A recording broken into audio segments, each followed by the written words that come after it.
Preview.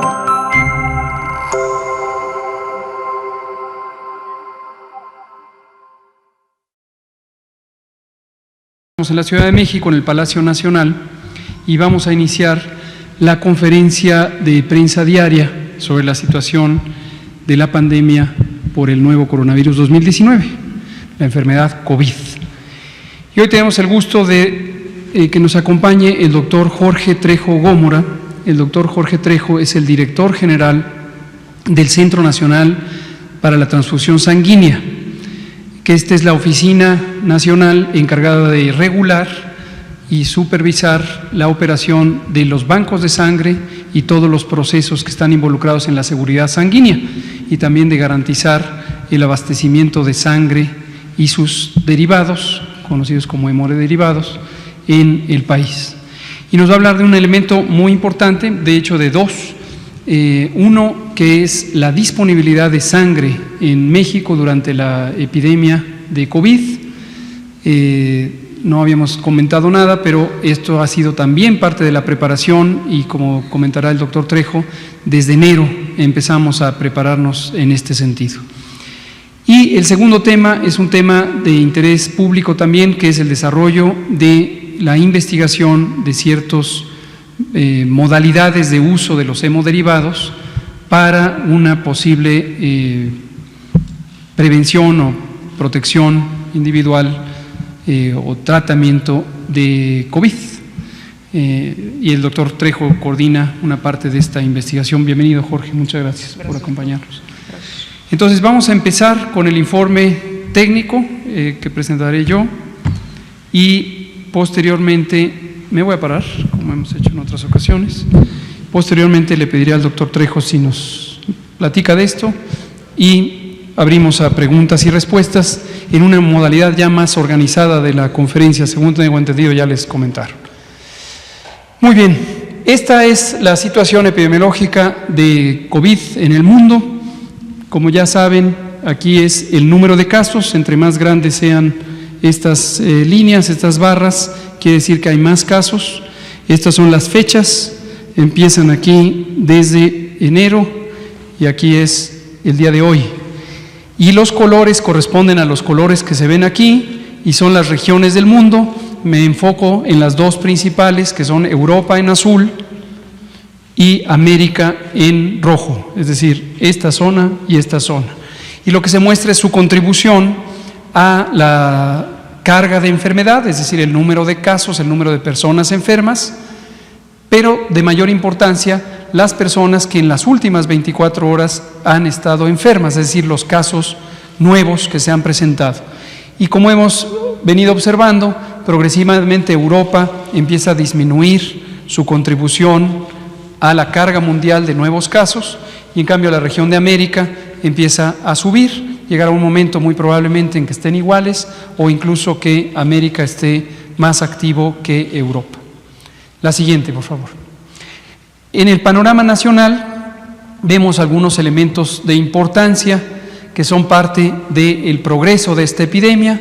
Como hemos dicho en todo momento, muy desafortunadamente no es una epidemia que se pueda parar, pero es una epidemia que se puede disminuir en términos de la transmisión de los nuevos contagios, y esto lo estamos buscando lograr a través de la sana distancia, que nos quedemos todas, la mayor cantidad del tiempo en casa. En el mapa, como se ve en esta escala representada aquí en colores, es el intervalo del número de personas enfermas que se han presentado en algunos estados en mayor cantidad que en otros, específicamente en la zona metropolitana del Valle de México, que es la Ciudad de México, y la zona conurbada en el Estado de México, es donde tenemos la mayor carga de enfermedad, desde luego con entre 501 y 1000 casos. En las siguientes diapositivas se verá el dato exacto. Y lo que ven ustedes es cómo el mapa se empieza a pintar de amarillo, siendo originalmente verde claro, luego verde oscuro, ahora amarillo, progresivamente será también rojo y rojo intenso. Esto quiere decir que estos otros estados están teniendo también una transmisión más activa. Retomo sobre lo que siempre nos gusta decirlo con anticipación, así como hemos dicho cada cosa, el modelo Centinela, la garantía de que iba a llegar el virus, el primer caso, la primera desafortunada muerte. Lo que quiero que ya se vayan preparando es lo que también llevamos varios días diciendo: estamos próximos a entrar en la fase 3. ¿Cuándo? No hay una fecha exacta, pero hemos estimado desde el inicio que probablemente en los siguientes 15 días llegaremos a un punto donde resolveremos que la transmisión es suficientemente dispersa como para ser considerada la fase 3. Y esto implicará algunos ajustes en las distintas medidas de control epidemiológico, y también hemos dicho: no adelantemos vísperas, cuando vengan esas medidas las anunciaremos en tiempo y forma. Noten, sin embargo, que aunque pintamos el conjunto del estado, lo voy a ilustrar con Jalisco, no quiere decir que en todo Jalisco existe una gran intensidad de transmisión. Es la zona metropolitana de Guadalajara, y lo mismo Monterrey, pero pintamos todo el estado porque son las unidades administrativas donde se expresa esto, y la responsabilidad administrativa de la autoridad sanitaria. Los gobiernos estatales son autoridades sanitarias, esto tengámoslo muy claro. Entonces hay un tramo de control, hay un tramo de responsabilidad en donde cada uno de los gobernadores y las 2 gobernadoras son responsables de lo que ocurre en su territorio.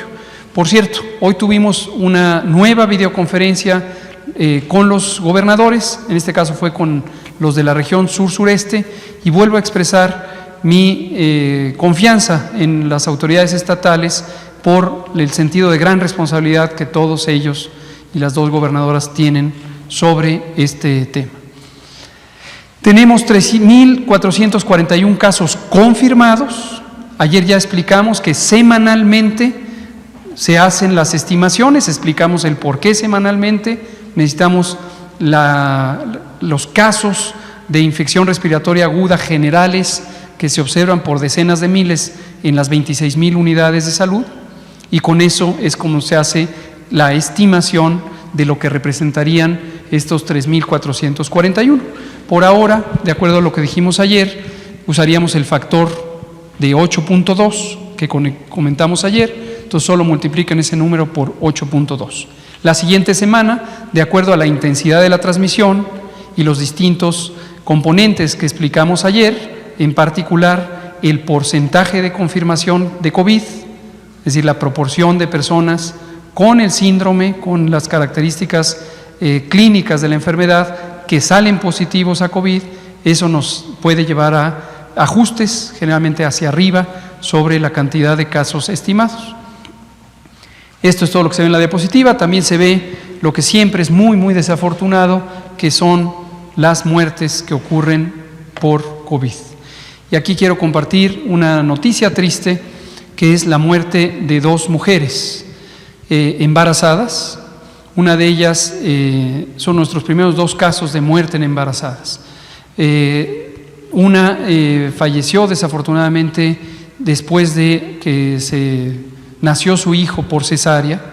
El hijo está bien, tuvo un periodo corto de insuficiencia respiratoria, está todavía en condición delicada, esperamos que se recupere, pero ella desafortunadamente falleció.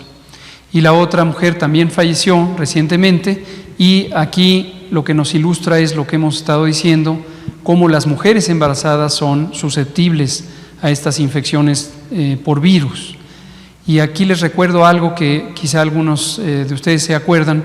En 2009 la mortalidad materna se vio importantemente afectada, al grado que la mortalidad asociada con neumonía se convirtió en algún momento en la segunda causa de muerte materna, siendo habitualmente la causa número 12 o 13. Y la influenza, la epidemia de influenza de 2009 fue la que convirtió a esta enfermedad, la influenza, en la segunda causa de muerte materna. Entonces, el mensaje es: hay que tener mucho cuidado también con las mujeres embarazadas, para considerarlas siempre poblaciones muy susceptibles, personas muy susceptibles a complicarse.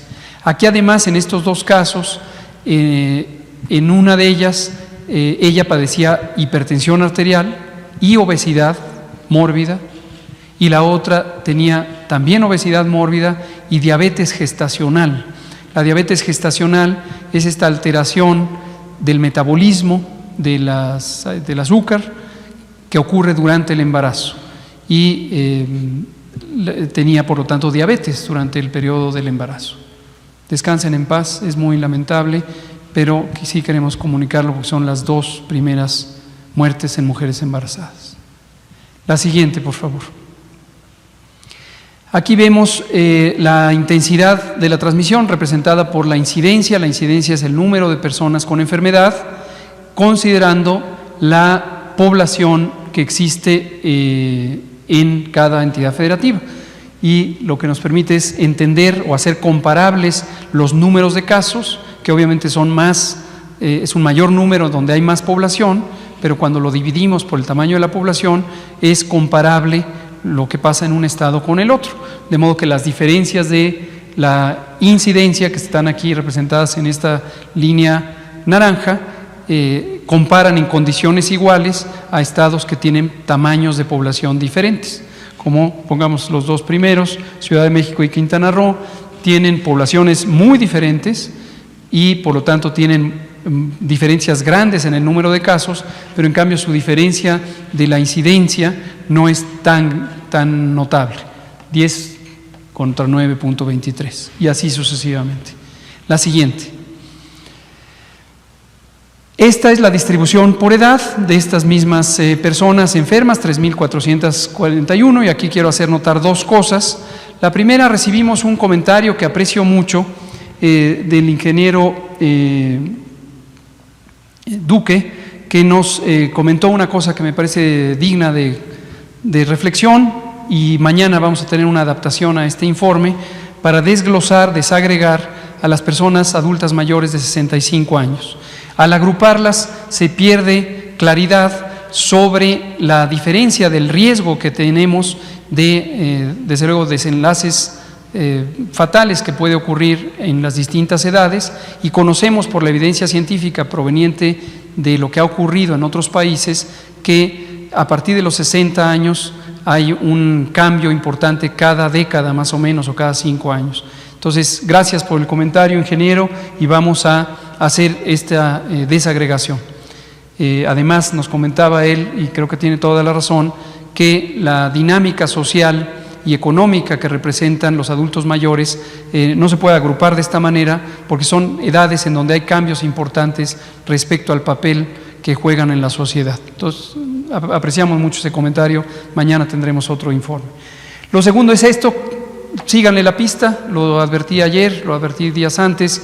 Originalmente teníamos 20% de las personas registradas, de las confirmadas, que eran hospitalizadas y 80% que eran ambulatorias. Esta proporción va a ir creciendo y lo que significa es lo que hemos dicho: las personas ambulatorias, las personas que se tratan en su casa, ya no van a estar tan claramente representadas aquí.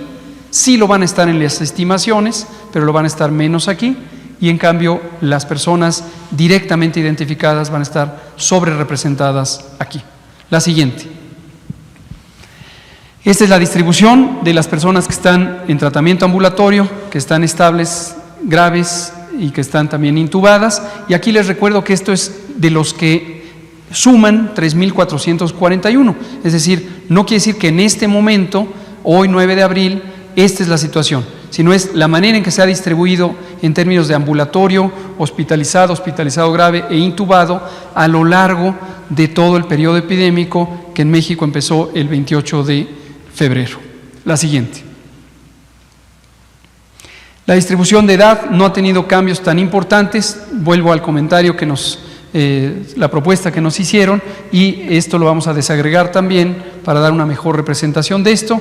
La distribución tanto de sexo como de grupos de edad es más o menos la esperada. Ya nos ha llamado a todos la atención, tanto en términos técnicos como ustedes como comunicadoras, que México tiene una sobrerepresentación de la mortalidad en edades más jóvenes, y la explicación más probable es que es la inmensa carga de enfermedades crónicas que tiene nuestro país: diabetes, y bueno, también hipertensión, sobrepeso, obesidad.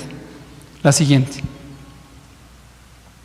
Las causas, aquí están precisamente: hipertensión, diabetes, obesidad, tabaquismo, etcétera, etcétera, son las mismas. La siguiente. Dos medidas de la consecuencia de la pérdida de la vida. Una es la tasa de letalidad, esto es el número de personas que desafortunadamente pierden la vida por COVID, divididas entre la cantidad de personas que tienen COVID. Y es una medida de la gravedad de la enfermedad, cómo se comporta la gravedad de la enfermedad en nuestro país y de manera específica por entidades federativas. Sin embargo, aquí quiero hacer un señalamiento que ya había hecho, pero es un recordatorio. Cuando tenemos un estado con tan poquitos eventos, en este caso defunciones, y tenemos una letalidad tan alta, lo más probable es que hay una serie de datos que aún faltan por registrar, porque no habría una razón, dado un estado que tiene una buena calidad y acceso de servicio de salud, que por el momento no están saturados los servicios, que tenga este exceso de letalidad.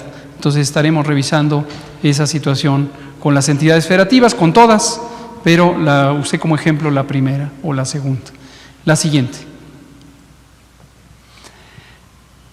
La tasa de mortalidad, a diferencia de la letalidad, lo que representa es el número de personas que desafortunadamente han perdido la vida comparados con la población existente en cada uno de los estados, independientemente de que solo una pequeña proporción tienen COVID. Es decir, todo el resto están saludables y hasta el momento no han tenido enfermedad. ¿Qué nos indica, a diferencia de la letalidad? Lo que nos indica es la importancia de COVID como causa de muerte en las entidades federativas y en el país en su conjunto, que es ese, 0.15 por cada 100,000 habitantes. Y la podemos comparar de uno a otro y obviamente lo que nos permite es una comparación justa o equilibrada entre entidades federativas que tienen tamaños de población muy diferentes. La penúltima, esta es la última, perfecto. Pues este es el informe técnico, cualquier pregunta ahorita la abordamos y le pido al doctor Jorge Trejo si nos comenta de estos interesantes temas. Gracias, subsecretario. Buenas noches a todos. Si pueden montar la presentación, por favor. Bueno, para el Sistema Nacional de Sangre es verdaderamente importante que se abra este espacio en el marco de esta conferencia informativa, precisamente para expresar e informar todo lo que está sucediendo a relación de sangre en el marco referente de COVID. Entonces, para optimizar esta presentación voy a abordar dos puntos. El primer punto es la estrategia para el abastecimiento de sangre segura durante la pandemia por COVID-19 y el segundo punto serán los protocolos de investigación. Y referente hago este llamado al uso de plasma convaleciente para atención de pacientes graves con COVID-19. La siguiente, por favor. Entrando de lleno en la presentación, experiencias previas que se han tenido con otras contingencias epidemiológicas, con otras pandemias, la experiencia que se está viviendo a nivel mundial y la experiencia que se está viviendo en México con COVID-19, sugieren y señalan que va a haber un impacto negativo significativo en el abasto de sangre. ¿Por qué razón es esto? Por una razón muy sencilla. El flujo de donantes de sangre efectivos en los bancos de sangre está disminuyendo. Y no es una situación que únicamente esté viviendo este país, es en todos los países del mundo. Y por situaciones inherentes al COVID, tanto a la presentación de enfermedad, a la presentación de contacto, o a la presentación de algunos otros factores que tenemos que llamarle importancia también en este momento, como el mismo miedo que puede tener un posible donante a salir de su domicilio o de su resguardo y acudir a un banco de sangre a donar, son puntos totalmente importantes que debemos de tener en cuenta precisamente para reconocer la situación que estamos viviendo en México y también en el mundo. Puede haber un desabasto de sangre y de componentes sanguíneos en el Sistema Nacional de Sangre. Hago énfasis y les pido aquí mucha atención. En este momento no hay un desabasto de sangre en el país, pero las medidas y acciones que debemos de tomar van encausadas precisamente a eso, a prevenir este desabasto. Sin embargo, nos estamos enfrentando a este panorama que les he comentado, pero no hay que olvidar un punto muy importante. La donación de sangre debe de continuar, porque hay poblaciones de individuos que presentan algún tipo de enfermedad o algún tipo de urgencia en el cual la transfusión sanguínea es el único método para poder nuevamente sustituir la función de esta persona. Y precisamente aquí tienen, por mencionar algunos grupos que requieren de la transfusión de manera frecuente y de manera urgente. Primer grupo, los pacientes con enfermedades hemato-oncológicas. Estos pacientes han perdido la función de un tejido, que es la médula ósea. ¿Y qué función tiene en este tejido? Producir sangre. Han perdido esta función o no pueden producir su sangre, tanto cuantitativa como cualitativamente, o por separado. ¿Qué necesidad tienen entonces estos pacientes? Tienen necesidad de transfusión. Pongamos un ejemplo, situémonos en condiciones: cáncer infantil, leucemia. La leucemia aguda es una enfermedad que requiere tratamientos de quimioterapia intensiva, por lo menos en las 2 primeras fases: inducción a la remisión, intensificación, etc. En este momento, tanto pacientes pediátricos como adultos que estén siendo tratados con esos protocolos de quimioterapia van a requerir transfusión sanguínea. Y van a requerir transfusión sanguínea de manera frecuente y constante. Otros padecimientos que requieren transfusión sanguínea de manera urgente, que puede ser que son individuos que no presentaron una enfermedad, pero que en un momento dado de urgencia están presentando el requerimiento transfusional y que no existe al menos otro fármaco para poder compensar esta función de la sangre o del componente sanguíneo a transfundir. Me refiero a hemorragia obstétrica, traumatismos y accidentes. A pesar de la situación que vivimos con la pandemia COVID, son situaciones que se presentan al día en la salud de México y que no escapa a ninguno de nosotros. Punto importante también, el punto número 4 que ven ustedes: transfusión de componentes sanguíneos de vida media corta. ¿Qué es esto? Los voy a poner en contexto. Cuando se dona sangre y se recolecta sangre, podemos obtener al menos 3 diferentes componentes sanguíneos. El primero son los glóbulos rojos, llamado concentrado eritrocitario. El segundo es el plasma y el tercero son las plaquetas. Los 2 primeros tienen una característica, que su vida media los hace poderse prolongar un poco más que el último que he mencionado, que son las plaquetas.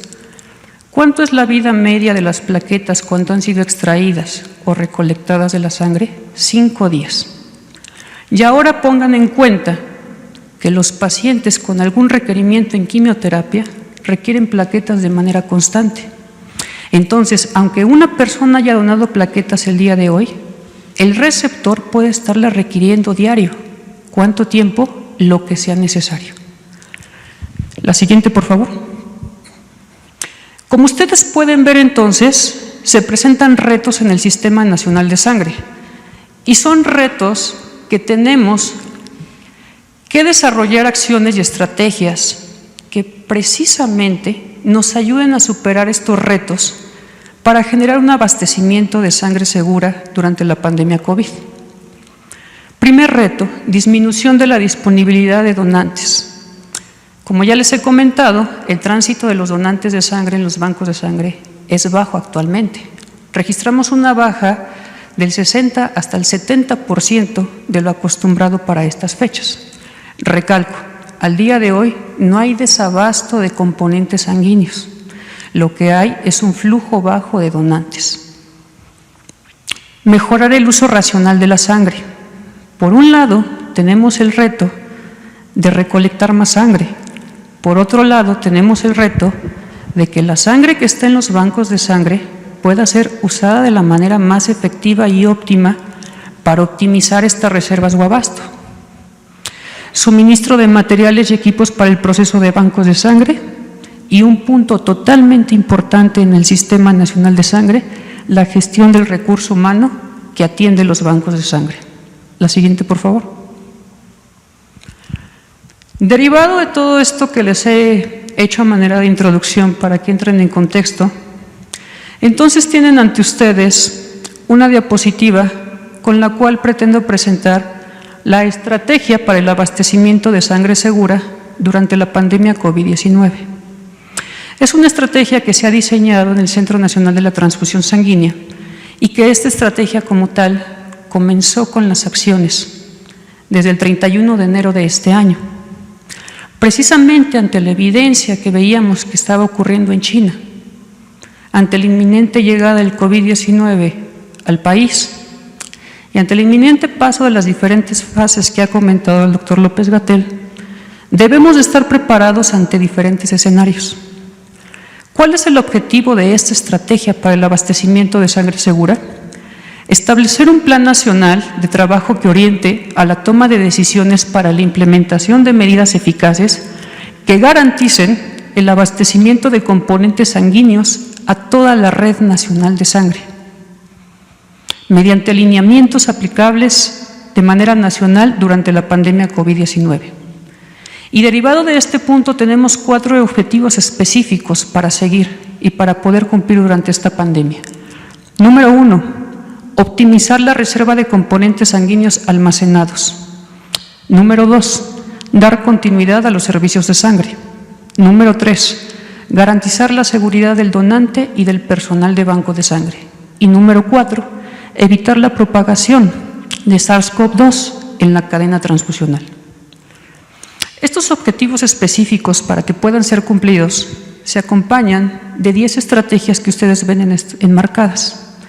Y son 10 estrategias que se han presentado, como les he dicho, y se han empezado a accionar y han comenzado a accionarse desde el 31 de enero de este año.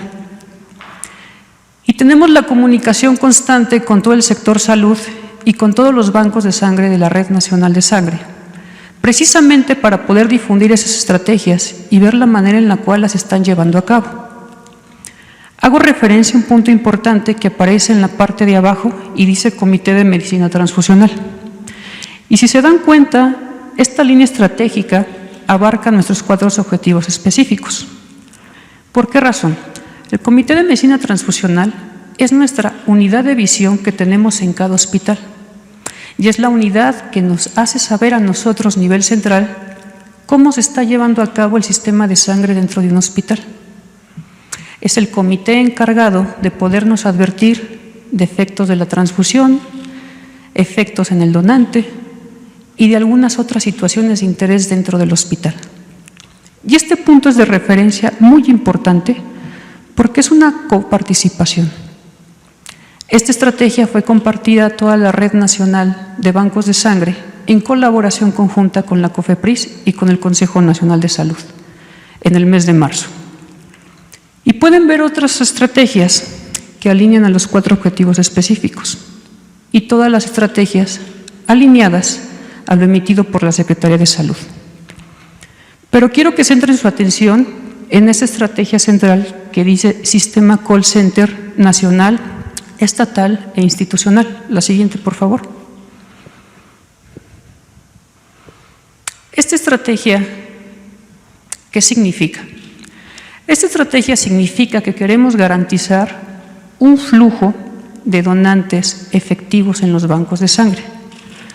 Probablemente muchos de ustedes que han donado sangre, ya sea por reposición o por manera voluntaria, tienen en la mente la imagen de un banco de sangre, en el cual es una fila, son personas dentro, y es un proceso que en algunos lugares puede ser más rápido que en otros. Pero en este momento hago el llamado a esta estrategia, al sistema de línea telefónica que se va a ubicar, que ya está ubicado en el Centro Nacional de la Transfusión Sanguínea, porque queremos acompañar en todo momento al donante en su proceso de donación. Y queremos estar alineados con una estrategia clara y específica que se llama sana distancia. ¿De qué consta esta estrategia que les estoy comentando? Pueden ver ustedes números telefónicos, y son los números telefónicos que estarán disponibles en el Centro Nacional de la Transfusión Sanguínea y serán atendidos por personal de trabajo social. El personal de trabajo social capacitado en temas de donación voluntaria altruista y capacitado en los temas de donación con la referencia COVID-19. ¿A qué estamos cambiando o a qué estamos girando con esto? Un flujo continuo efectivo de donantes. Llama el potencial donador a esta línea telefónica, se le atiende. ¿Qué productos puede obtener? ¿Qué es lo que puede obtener de esta llamada? Información que aclare dudas referente a los requisitos de donación. Información que aclare dudas en qué momento puede donar. Y lo más importante, una cita agendada en el banco de sangre de mayor conveniencia, en el banco de sangre más segura y con un horario para que pueda acudir, alineándonos a las estrategias de sana distancia y evitando las conglomeraciones de donantes en los bancos de sangre, para ofrecer un mejor servicio para el donante y para que se optimice en todo momento el donante y el personal de banco de sangre. Son líneas que están disponibles. Y en este momento, a ustedes como medios les hago un llamado a que propaguen o ayuden a propagar la necesidad que tenemos de la donación de sangre en este y en todo momento, de una donación de sangre voluntaria y altruista, y que sea de manera repetitiva. He expresado en una manera general o de una manera gruesa las necesidades que existen en COVID-19, pero estas necesidades transfusionales van a seguir más allá de COVID-19. Entonces, les pido que lleven un mensaje claro sobre la necesidad de una donación voluntaria y altruista de sangre.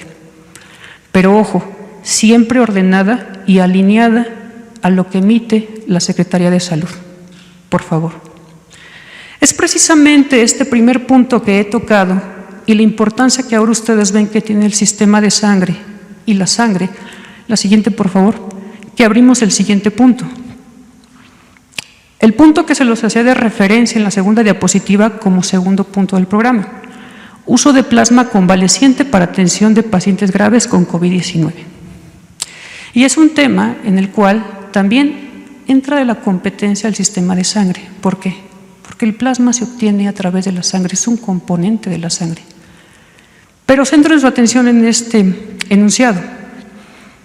Un tratamiento de investigación que se está explorando en México y en otros países del mundo para pacientes graves con COVID-19. La siguiente.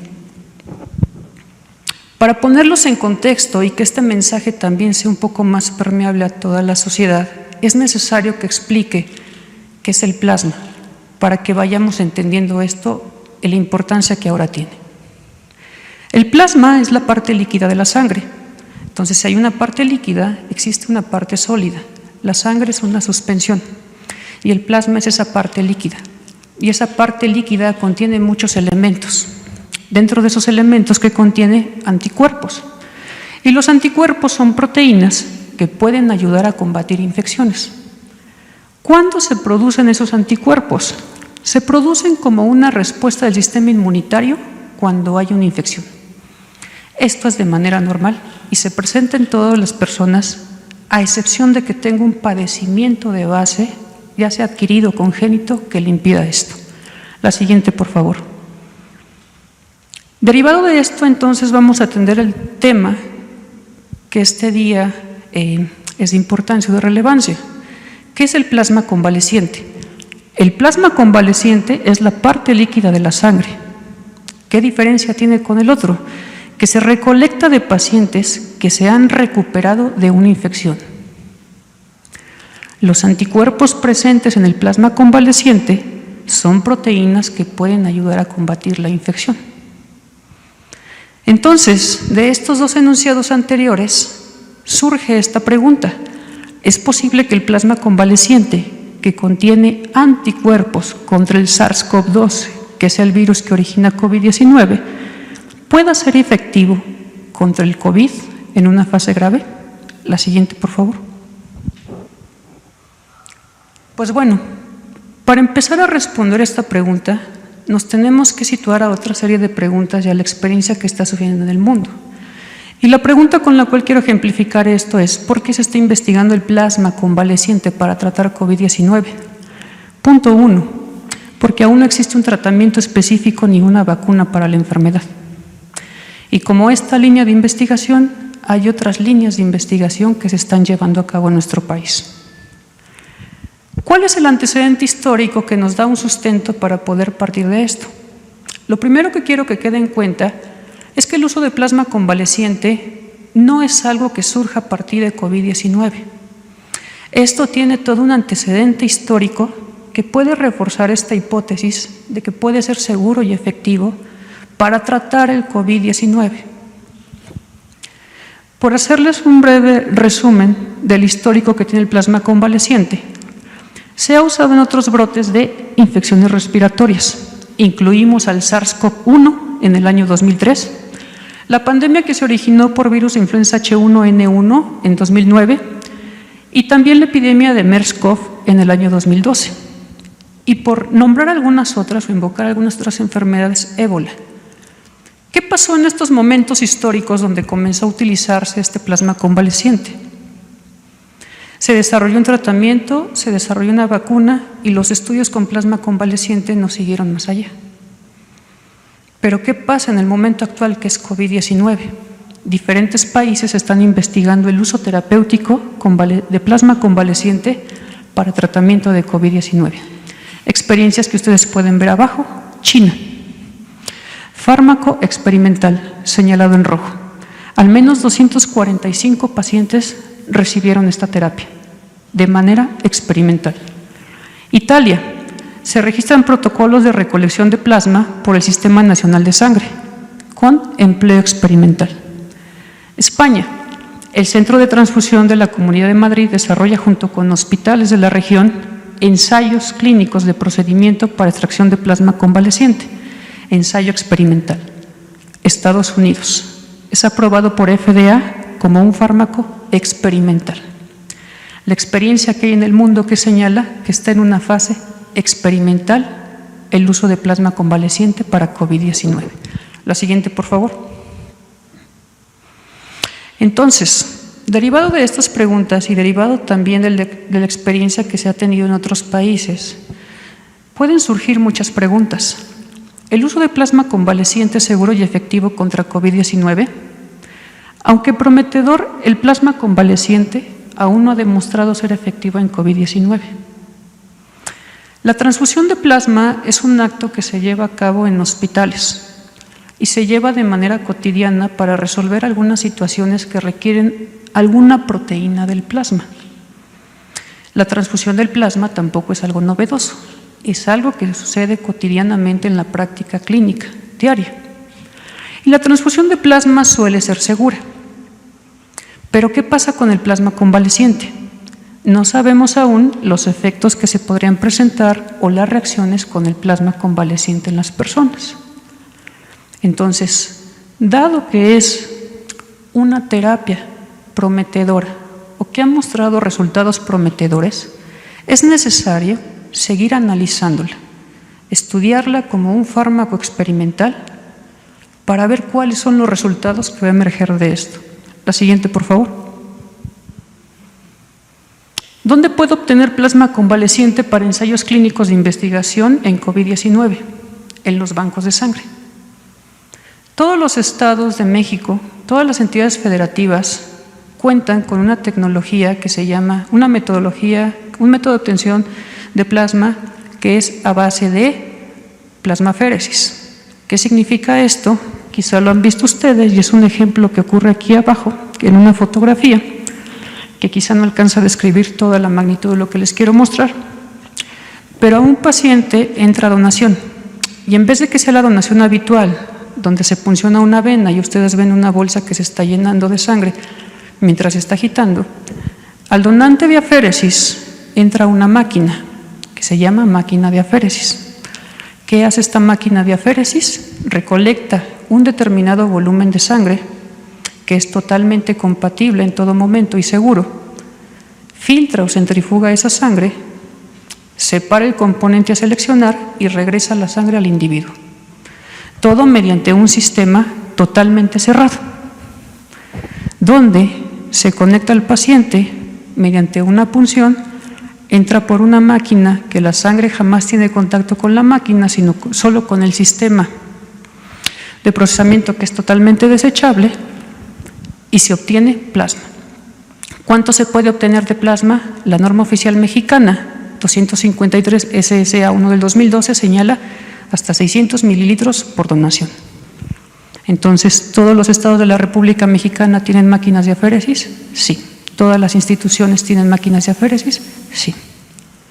La siguiente, por favor. ¿Cómo puedo obtener plasma convaleciente para ensayos clínicos de investigación en COVID-19? Se debe de seguir un orden, una regla y una alineación, precisamente para que todo el conocimiento que se está generando respecto a este tema pueda ser conocimiento para el mayor uso y para el mayor bien. Los centros de investigación y bancos de sangre interesados deberán generar un ensayo clínico de investigación.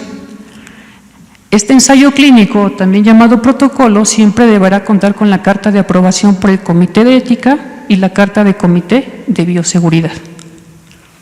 Tercer punto. El protocolo deberá ser registrado y autorizado por la Comisión de Autorización Sanitaria de la Comisión Federal para Protección contra Riesgos Sanitarios, COFEPRIS. Y cuarto punto, el centro de investigación o banco de sangre que desee introducir este protocolo deberá dar aviso al Centro Nacional de la Transfusión Sanguínea sobre este protocolo. Toda esta información está disponible en la página del Centro Nacional de la Transfusión Sanguínea. La siguiente, por favor. Actualidad en México, ensayos de investigación que se están llevando, referentes al uso de plasma convaleciente. Secretaría de Salud, a través de la Comisión Coordinadora de Institutos Nacionales y Hospitales de Alta Especialidad, dirigido por el doctor Gustavo Reyes Terán, ha conformado un grupo liderado por el doctor Juan Sierra que atiende el tema de plasma convaleciente. ¿En qué fase está? En el diseño de protocolo para posteriormente llevarlo a la autorización de los comités de ética y bioseguridad y los siguientes pasos que les he comentado. Instituto Mexicano del Seguro Social. Como el director médico del Instituto Mexicano del Seguro Social ya lo había comentado en sesiones previas, el IMSS estaba generando ya estos protocolos. ¿En qué fase de protocolo va el IMSS? El IMSS ya ha tenido la autorización de bioética, de bioseguridad y comienza recolección de plasma a partir del lunes de la próxima semana. Hospitales universitarios ya con experiencia de recolección de plasma en casos aislados y también trabajando de la mano directamente con las INSAI para la generación de protocolos. Como se pueden dar cuenta, el tema de sangre se involucra en lo referente a COVID-19 y tenemos 2 puntos de impacto y 2 puntos que es mi afán informarles. Gracias. Muchas gracias, doctor. Muchas gracias, doctor Jorge Trejo Gómora, director general del Centro Nacional de Transfusión Sanguínea. Héctor, estaba usted pendiente desde ayer. Héctor Herrera, de Grupo Fórmula.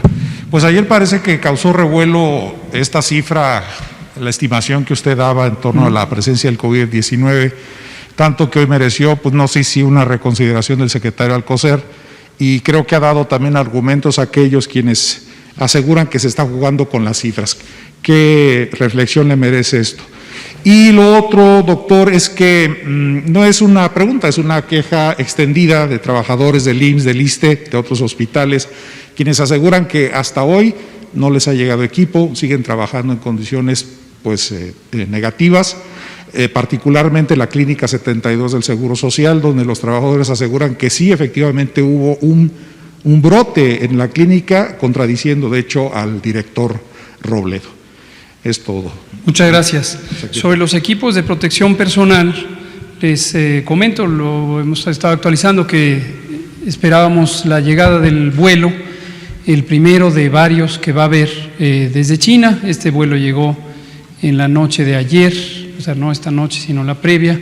Llegó con un cargamento muy extenso de equipos de protección personal, fundamentalmente guantes, caretas y algunos otros equipos. Lo explicó el canciller Marcelo Ebrard esta mañana, y estos equipos ya están empezando su distribución, entonces pensamos que no va a tardar mucho en que lleguen. Sobre lo que dice de las cifras, no hay ninguna reconsideración. Las cifras de estimación se basan en el método que México utiliza desde el 2006 para la vigilancia de influenza y que, como comenté ayer con cierto detalle, se ha ido estandarizando, se ha ido calibrando en su mejor capacidad, y ya desde hace varios años yo diría por lo menos unos 8 años, está suficientemente calibrado para hacer estimaciones. Las expliqué ayer, desde luego podemos volver a dedicar otra sesión a mayores detalles, y lo que representa es, tal como lo comenté también ayer y como lo habíamos advertido desde enero, llegada a la fase 2, utilizaríamos este método por una razón muy simple. La fase 1 tiene pocos casos, ya pasamos la fase 1 y la fase 1 es la etapa de introducción del virus y empezamos a tener casos, como se documentó, de 1, 0, 0, 1, 2, etcétera. Y estos casos, cada uno de ellos está asociado con un número de contactos. Contactos son las personas que están en estrecho contacto con la persona infectada y a quienes puede transmitir. En varias ocasiones presentamos precisamente por esta razón el número de contactos, espero que lo recuerden, y en promedio eran 4 contactos por persona, en algunos casos hasta 64 contactos por persona. Llegado el punto, si empezamos a tener más y más casos y los multiplicamos además por sus contactos, esta medida que corresponde a la contención centrada en personas empieza a perder utilidad porque no es factible estar siguiendo a tantas personas, sobre todo cuando el proceso de aislamiento es tan largo, 14 días. Y entonces la medida necesita ser reemplazada con un proceso de sobreposición por las medidas masivas de mitigación comunitaria. Estas medidas, espero recordarán aquella tablita que poníamos con los colores verde, amarillo y naranja para representar las distintas fases. Una vez que entramos a la fase 2, decidimos poner estas medidas de mitigación comunitaria. Es la Jornada Nacional de Sana Distancia, que se extiende hasta el 30 de abril y que lleva a que millones de personas a un tiempo estén lejos unas de otras y entonces se disminuya la tasa de contagios. El método de vigilancia más apropiado para estos fenómenos extensivos, donde hablamos de cantidades grandes de personas que no pueden ser seguidas de manera individual, son precisamente los métodos Sentinel. Entonces no hay ningún cambio de postura, es exactamente lo que expliqué ayer. Usted. Muchas gracias, doctor. Buenas noches, Bianca Aguirre de Notimex TV. Preguntarles sobre el caso de los 17 militares infectados de la Sedena. Se habla de que hay pilotos, hay personal de inteligencia, comandantes e incluso gente del Estado Mayor. Y también preguntarle otra cosa. Hoy la jefa de gobierno, Claudia Sheinbaum, pues llama a los capitalinos a usar cubrebocas. ¿Usted qué dice ante esto? Gracias. Muy bien. Sobre el primero no tengo datos suficientes como para comentarlo, pero los recabamos y los comentamos. Sobre lo segundo, no solo la doctora Sheinbaum, también el gobernador Alfredo del Mazo ayer hizo un pronunciamiento semejante y lo habíamos comentado con tanto él como ella para que eso ocurriera. Como hemos dicho también en otras ocasiones y lo mostramos cada noche, cada territorio del país va teniendo una velocidad de transmisión diferente. Esto tiene que ver con muchas razones, pero entre otras la densidad poblacional, donde la población es más densa, es decir, hay más gente por kilómetro cuadrado, es más fácil que haya contagios, y también la movilidad en la Ciudad de México o el Valle de México, que incluye la ciudad y la zona conurbada en el Estado de México, es más amplia. Les mostré hace un par de días las estadísticas que la propia ciudad colecta, donde se ha reducido en un 60 o 65% promedio la movilidad tanto en transporte público como en transporte particular, pero de todos modos la intensidad de la movilidad es bastante más grande que en otras regiones del país. Conociendo eso, desde hace ya casi 4 semanas definimos concertadamente que la zona del Valle de México tuviera su propio comando operativo de coordinación y que previsiblemente iba a estar más adelante que el resto del país en ciertas medidas. Ahora, finalmente, sobre el cubrebocas, el uso comunitario del cubrebocas, la evidencia científica sigue siendo ambivalente, ambigua. Hay algunas documentación científica reciente que sugiere que el cubrebocas podría ser una medida efectiva. Definitivamente lo es para quien tiene la enfermedad y no queremos que la propague. Para quien no tiene la enfermedad y quiere protegerse, no es una medida que sea suficientemente útil. Esto que quede claro. Esto lo digo en particular porque no quisiera que las personas que sienten que están protegidas por tener un cubrebocas, aquí vemos a 3 compañeros periodistas con esto, sientan que están protegidos. Desafortunadamente no es el caso. ¿Por qué razón? Porque el virus también entra por los ojos y además porque el uso no continuo del cubrebocas acalora y ya me lo quité, ya me lo bajé de gargantilla, etcétera, hace que no se logre el efecto protector que potencialmente tendría. Entonces, no nos oponemos a que se use, se podría decir que ante la inexperiencia mundial con una enfermedad nueva, emergente, pues se está buscando toda clase de posibilidades. En este momento tenemos, de hecho, 2 agencias internacionales, una de Estados Unidos, los Centros de Control de Enfermedades, que la ha recomendado para su país, una recomendación, yo diría, suave, no es una recomendación enérgica, y a las pocas días la Organización Mundial de la Salud fue más reservada y dijo no hay evidencia suficiente de que esta sea una medida. Entonces, no pasa nada con que se use, tampoco va a hacer daño y donde tenemos la mayor intensidad de transmisión, pues adelante que se use. Ahora vámonos de este lado con usted y luego con la compañera. Nos quedan 7 minutos, me dice. Gracias. Edmundo Morelos, de SDP Noticias. Sobre los protocolos que presentaron esta semana, quiero preguntarle en específico el que tiene que ver con Cerezos, saber si se están contemplando liberaciones temporales o, por ejemplo, preliberaciones. Algunas organizaciones las están pidiendo e igualmente es una recomendación de la ONU. Le están tomando igual en cuenta algunos países. Quisiera saber si pues está para el caso de México en algún momento más adelante o se ha descartado. Eso en primer lugar. Y en segundo lugar, quisiera saber cómo se determina el alta de una persona recuperada. Esto se lo pregunto porque en algunos casos que se han atendido en el sistema privado hemos escuchado que les hacen hasta una tercera prueba, por ejemplo, para darles el alta. En otros países sudamericanos se habla de una segunda prueba, pero existe la idea de que es suficiente, por ejemplo, con los 14 días. Quisiera saber ¿cuál es en específico para el caso mexicano en el servicio público? ¿Cómo no? Muy buena pregunta, muy importante. Conocemos que algunas personas han manifestado esta inquietud, personas que han padecido COVID en algunos hospitales públicos y que han dicho, es que no tienen dinero para hacerme la segunda prueba. Falso, aquí no se trata de falta de dinero, dinero tenemos, pruebas, por cierto, vamos a llegar hasta 250,000 pruebas que en forma continua se van a seguir adquiriendo y si se necesitan más se van a adquirir todas las que haga falta, que no quede duda al respecto. Y sobre esto no hay una regla fija ni de carácter general. Algunos pacientes llegan con cargas virales muy altas. Carga viral le llamamos en esta enfermedad a la concentración de partículas de virus en la muestra que se toma. ¿Esto cómo se identifica?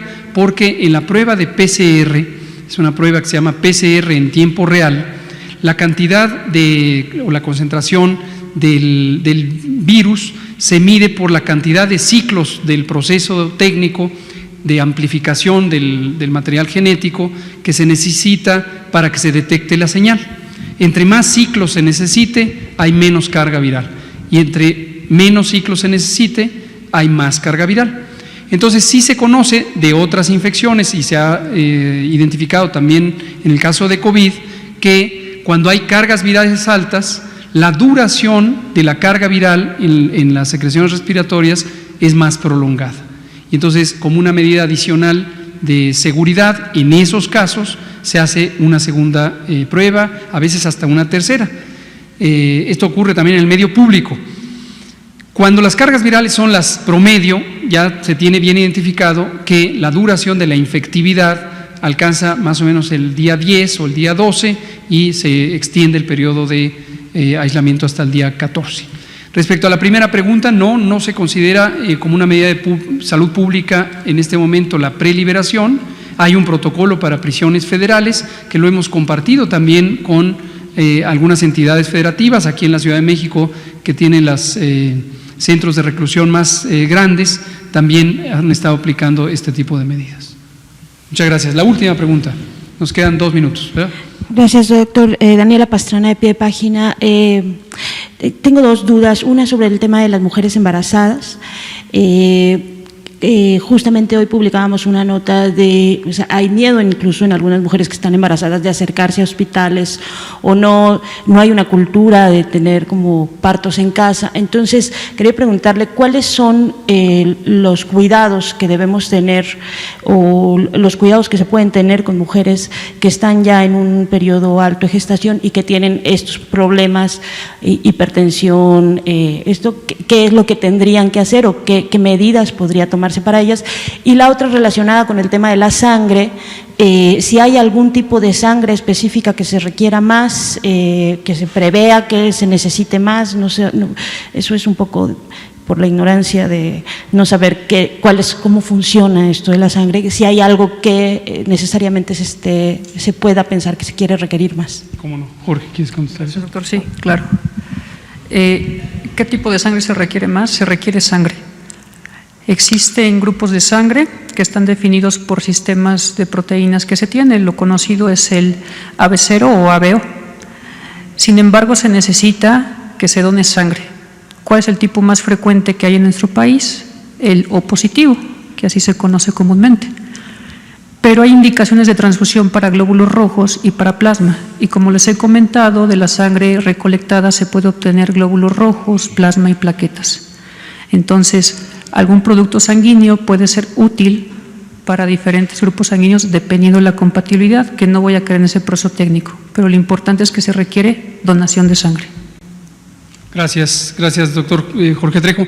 Ese mensaje, por favor, quisiéramos que se lo lleven hoy, todos a donar, todo el que pueda y que esté en condiciones de donar, done en la página del Centro Nacional de Transfusión Sanguínea, y lo vamos a poner también en el portal de coronavirus.gov.mx, estos números telefónicos. Desde enero se definió un protocolo de seguridad que es respecto al contagio, que permita mantener su sana distancia y que las personas que donen lo hagan en condiciones seguras. Se necesita, hemos dejado en claro que en este momento no hay carencia, pero si no se dona, no vamos a tener suficiente sangre. Como ha dicho el doctor Trejo, cualquier tipo de sangre que vaya a donar. Y cierro con lo de las mujeres embarazadas. Las medidas de prevención son las mismas, son esencialmente mantenerse a su sana distancia, quedarse en casa, en especial las mujeres embarazadas junto con las personas adultas mayores y quienes tienen enfermedades crónicas, quedarse en casa. Y esto incluye la suspensión de actividades laborales. Si a alguien en su trabajo no le están permitiendo ausentarse y es una mujer embarazada, con mayor razón no lo acepte y denúncielo en la Procuraduría de la Defensa del Trabajo, en la Profedet, denúncielo. No debe ser que le obliguen a estar en el trabajo si se trata de una mujer embarazada, y no debe sentir temor de que le van a despedir porque se ausente del trabajo. Entonces, si ese es el caso, que lo denuncie en la Profedet, no debe estar en su trabajo porque corre un mayor peligro. Las otras medidas también, el lavado continuo de manos 20 o 25 veces al día, por supuesto estar lejos de personas que pudieran estar con síntomas compatibles de COVID. Y si llegara a tener el síndrome, la enfermedad tipo COVID, una mujer embarazada, independientemente de que se le haga o no una prueba, debe atenderse, debe acudir a valoración médica. No es una urgencia médica. Si la mujer embarazada tiene estos síntomas, de repente tiene fiebre a las 3 de la mañana, no tiene que salir corriendo en ese momento a atención médica, pero sí en cuanto amanezca, que no se espere a que den las 12 del día, en cuanto amanezca, que acuda a una valoración médica o incluso durante la madrugada que le llame al médico que le esté dando seguimiento si es que lo tiene. ¿De acuerdo? ¿Cuáles son las garantías que ustedes ofrecen para los próximos donantes? Seguramente la gente tiene miedo. ¿Ustedes qué les ofrecen para seguir incentivando a las personas a que vayan y donen? Buena pregunta. Muchas gracias. El primer incentivo que debe tener la población para donar sangre, y estamos incluidos todos, es que todos podemos necesitar la sangre en cualquier momento, y que la sangre más segura es la que se dona de manera voluntaria y altruista.